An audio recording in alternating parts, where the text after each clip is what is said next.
Guys and welcome back to my channel. और आप सभी लोग सोच रहे होंगे कि आज मैं इस गेटअप में क्यों हूँ, आज मैं अपनी नाइट ड्रेस में क्यों आपके साथ ये वीडियो बना रही हूँ। आज मैं आप लोगों के साथ अपना night hair care routine share करने वाली हूँ। मुझे बहुत सारे कमेंट्स आ रहे थे कि आपके बाल बहुत अच्छे हैं, आप किस तरीके से अपने बालों की केयर करती हैं, क्या क्या आपका रूटीन रहता है, आप सब एक एक करके हमारे साथ शेयर करिए। तो मैं आज आपके साथ अपना night hair care routine share करने वाली हूँ कि किस तरीके से मैं अपने बालों का बिल्कुल ध्यान रखती हूँ, किस तरीके से मैं इन्हें ट्रीट करती हूँ और कैसे मेरे बाल बिल्कुल लंबे हैं और बिल्कुल हेल्दी भी हैं। आजकल जैसे मैंने आपको पहले भी बताया कि लोगों के बाल लंबे रहते हैं पर वो बहुत ज़्यादा पतले रहते हैं और बिल्कुल बेजान रहते हैं, और अगर लंबे रहते भी हैं तो बहुत ज़्यादा उनमें स्प्लिट एंड्स रहते हैं। तो सबसे मेन रहता है कि अगर हमें दिन भर टाइम नहीं मिलता कि हम अपने बालों की केयर कर सकें, तो सबसे अच्छा टाइम रहता है कि हम रात को एक बार नाइट हेयर केयर रूटीन ज़रूर फॉलो करें।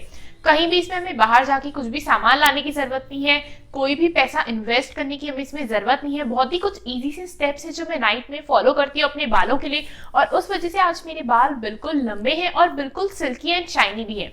आपको मेरे बाल में एक शाइन तो दिख ही रही होगी। तो चलिए मैं आपको पहले जल्दी से बताती हूँ कि मैं किस तरीके से अपने बालों का ध्यान रखती हूँ। सबसे पहला जो हमारा स्टेप है यहाँ पर वो है हमें अपने बालों को डीटैंगल करना चाहिए। डीटैंगल करने का मतलब क्या होता है वो भी मैं आपको बता दूं, यानी कि हमारे बाल जो रहते हैं हमें उसे बिल्कुल हमारे बालों को अच्छी तरीके से सुलझा लेना चाहिए। सबसे पहला हमारा यही स्टेप रहता है। इस स्टेप में मैं आपको एक और टिप देती हूँ यहाँ पर छोटी सी, कि आप जब भी अपने बालों को कॉम करें, आप जब भी अपने बालों को डीटैंगल करें, तो कुछ इस तरीके का ये जो मोटे दांतों वाला ब्रश आता है, हेयर ब्रश आता है, यानी कि ये वाला जो कॉम रहता है, हमें इसी कॉम का यहाँ पर यूज करना चाहिए, क्योंकि ये हमारे बालों को बहुत ही अच्छी तरीके से, अगर हमारे बाल उलझे रहते हैं तो बिल्कुल सुलझाने में उसे मदद करता है, और इससे हमारे बाल भी नहीं टूटते हैं। तो इस चीज का ध्यान रखिए कि हमेशा ऐसा ही कॉम यूज करें। अब डीटैंगल करने का सही तरीका पहले मैं आपको बता देती हूँ। हम क्या करते हैं, हम कहीं भी बाहर से आते हैं उसके बाद फिर हम ऐसे अपने बालों को बिल्कुल डीटैंगल करना शुरू कर देते हैं बिल्कुल, और इससे क्या होता है, हमें बहुत ज्यादा हेयर फॉल होता है। इससे हमारे बाल बिल्कुल अच्छी तरीके से सुलझते नहीं है, उल्टा हमारे बाल इसके खराब होने लग जाते हैं, बहुत ज्यादा हमें हेयर फॉल होता है, बहुत ज्यादा हमारे बाल टूटते हैं। सही तरीका क्या रहता है बालों को डीटैंगल करने का, हमेशा अपनी लेंथ में आपके सबसे नीचे जाइए, अपने बालों के हल्के हाथों से ऐसे पकड़िए, और उसके बाद हमें धीरे धीरे कर करके अपने बालों को डीटैंगल यहाँ से इस तरीके से करना चाहिए। इससे हमारे बाल भी सुलझ जाते हैं और हमें हेयर फॉल जैसी प्रॉब्लम भी बिल्कुल भी नहीं होती है। सबसे पहले यहाँ पर पार्टीशन कर ले, और उसके बाद हल्के हाथों से हमें अपने बालों को डीटैंगल करना चाहिए। बिल्कुल भी ज्यादा हार्श नहीं होना चाहिए हमें हमारे बालों के ऊपर। तो यहाँ पर आप देख सकते हैं मैंने अपने सारे बालों को कितनी अच्छी तरीके से, जो मेरे बाल हैं पूरे सुलझ गए हैं। और यहाँ पर मैं आपको ये ब्रश अगर पास से दिखाऊं तो यहाँ पर मेरा एक भी बाल नहीं टूटा है। तो अगर आप भी कुछ इसी तरीके से आते हैं, मैंने आपके सामने अभी लाइव अपने बालों के ऊपर कंघी करी है, डिटैंगल की प्रोसेस करी है, और यहाँ पर आप देख सकते हैं मेरा एक भी बाल यहाँ पर नहीं टूटा है। अगर आप इस तरीके से करेंगे तो आपके भी बाल नहीं टूटेंगे और हेयर फॉल जैसी प्रॉब्लम बिल्कुल ही खत्म हो जाएगी। अब यहाँ पर आता है हमारा नेक्स्ट स्टेप हमारे बालों के लिए, वो रहता है हमें हमारे स्कैल्प को अच्छी तरीके से कॉम करना चाहिए। अगर हम ऐसे ही मोटे दांतों वाले ब्रश से अपने स्कैल्प को अच्छे से कॉम करेंगे तो जो हमारा ब्लड सर्कुलेशन है वो बहुत ज्यादा इंप्रूव होगा और बहुत ज्यादा अच्छा रहेगा। सारे बालों को सबसे पहले अपने हमें पीछे रख लेना है और स्कैल्प को हमें यहाँ पर कॉम करना है, बालों की लेंथ पे नहीं, हमारे स्कैल्प पे हमें कॉम करना है। कुछ इस तरीके से हमें अपने पूरे बालों को अच्छी तरीके से कॉम कर लेना चाहिए। मैं आपको पूरा करके दिखा रही हूँ। बिल्कुल भी ज्यादा हार्श हमें अपने बालों पर नहीं होना है। ऐसा नहीं कि हम बहुत ज्यादा ऐसे प्रेशर अप्लाई करके अपने बालों के ऊपर इस कॉम को घीस रहे हैं, रगड़ रहे हैं। बहुत ही हल्के हाथों से हमें अपने पूरे बालों को यहाँ पर कॉम करना चाहिए। पूरे स्कैल्प को हमें हमारे इसी तरीके से कॉम करना है जैसे मैं आपको यहाँ पर करके बता रही हूँ।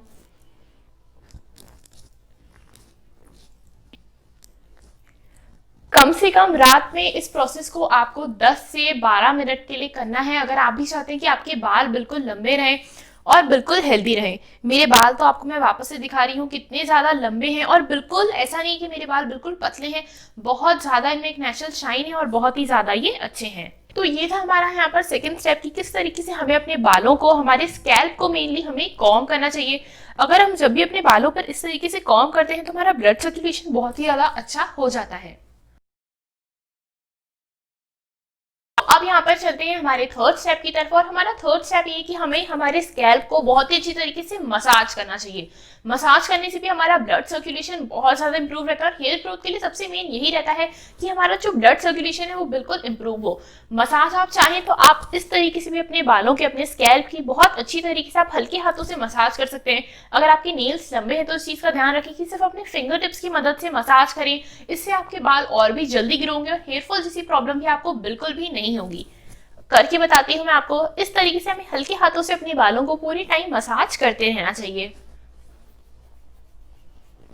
अगर आप चाहते हैं कि अपने बालों के ऊपर ऑयलिंग करें, बालों के ऊपर ऑयल अप्लाई करें, तो आप वो भी यहाँ पर कर सकते हैं। लेकिन अगर ऐसा है कि नेक्स्ट डे आपके पास टाइम नहीं है हेयर वॉश करने का, तो आप ये ना सोचिए कि अगर हमें ऑयल नहीं अप्लाई करना है तो हम अपने स्कैल्प की मसाज क्यों करें। स्कैल्प की मसाज करना बहुत ही ज्यादा जरूरी रहता है अगर हम एक हेल्दी हेयर ग्रोथ चाहते हैं तो। और अगर आपके पास टाइम है कि आप नेक्स्ट डे ऑयल अप्लाई करके रख सकते हैं, आपको कहीं बाहर नहीं जाना, आपकी कोई मीटिंग्स नहीं है, तो आप यहाँ पर स्कैल्प के ऊपर मसाज करने के बदले ऑयलिंग भी कर सकते हैं। अब मैं आपको बताती हूँ कि हमारा फोर्थ स्टेप यहाँ पर कौन सा रहना चाहिए। जो हमारा फोर्थ स्टेप है वो रहता है इन्वर्जन मेथड का, यानी अपने बालों को हमें अपसाइड डाउन कर देना चाहिए और उसके बाद हमें मसाज करनी चाहिए। ये मेथड तो सबसे ज्यादा अच्छा रहता है अगर आप चाहते हैं कि आपके बालों में बहुत अच्छी वॉल्यूम रहे, और सभी चाहते हैं कि हमारे बालों में बहुत अच्छी वॉल्यूम रहे, तो इसके लिए बहुत ही अच्छा स्टेप रहता है। इससे हमारे बालों में वॉल्यूम आती है और साथ में जो हमारे बालों की पतले होने की प्रॉब्लम रहती है वो भी बिल्कुल दूर होती है। चलिए वो भी मैं आपको बताती हूँ कि इन्वर्जन मेथड से हमें किस तरीके से अपने बालों को ट्रीट करना है। इस तरीके से जो हमारे पहले बाल रहते हैं उन्हें हमें आगे कर लेना है, और उसके बाद हमें इस तरीके से अपने बालों को पूरा नीचे कर लेना है। कुछ ऐसे करके हमें अच्छी तरीके से अपने बालों की मसाज करनी है कम से कम 5 मिनट के लिए। यहाँ पर हमें कम से कम 5 मिनट तक इन्वर्जन मेथड से अपने बालों की इस तरीके से मसाज करनी थी। ये था हमारा फोर्थ स्टेप अपने नाइट रूटीन के लिए, जिससे हमारे बाल बहुत ही हेल्दी रह सकते हैं। जैसे हमने इतनी ज्यादा स्कैल्प की मसाज करी है, अपने बालों की मसाज करी है अलग अलग मेथड से, उसके बाद हमारे बाल थोड़े से उलझ गए हैं। मेरे बालों को भी आप देख के समझ रहे होंगे, हमारे सबके बाल इसमें थोड़े से उलझ जाते हैं। तो अब हमारा नेक्स्ट स्टेप इसी के लिए, हमें अपने पूरे बालों को अच्छी तरीके से कॉम करना है, और रात को सोने से पहले हमें ब्रेड यानी कि जो चोटी रहती है, हमें चोटी बनाकर हमेशा सोना चाहिए। इससे रात को सोते टाइम हमारे बाल कभी भी नहीं उलझते। मैं पर्सनली भी यही सारी चीजें करती हूँ, इसलिए मैं आपके साथ बिल्कुल लाइन वाइज सब शेयर कर रही हूँ कि मैं रात को सोने से पहले क्या करती हूँ।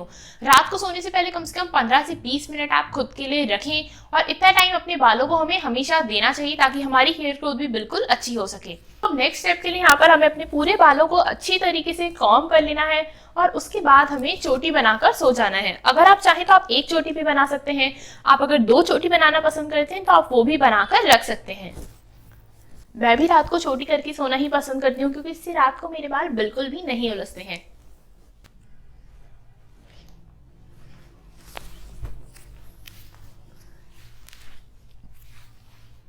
इसी तरीके से हमें अपनी पूरी ब्रेड बना लेनी चाहिए, और ऐसा नहीं कि हम बहुत ज़्यादा लेंथ छोड़ देते हैं ब्रेड बनाने के बाद। बहुत सारी लड़कियां ये करती हैं कि उन्होंने ब्रेड आधी बनाकर रख ली अपनी ब्रेड, और उसके बाद उनके बाल ऐसे ही रह जाते हैं। पूरे नीचे तक के हमें अपने बालों की ब्रेड बना लेनी चाहिए अच्छी तरीके से। उसके बाद किसी भी रबर बैंड की मदद से आप अपने बालों को टाई करके रख सकते हैं, जिस तरीके से मैंने करा है। तो ये थे मेरे यहाँ पर अपनी नाइट हेयर केयर रूटीन के कुछ छोटे से स्टेप्स जिसे मैं फॉलो करना पसंद करती हूँ, और मेरे बाल बहुत ही ज़्यादा हेल्दी रहते हैं इन स्टेप्स की मदद से। आपके पास कोई भी डाउट है, कोई भी क्वेरीज है, तो आप मुझसे कमेंट करके पूछ सकते हैं।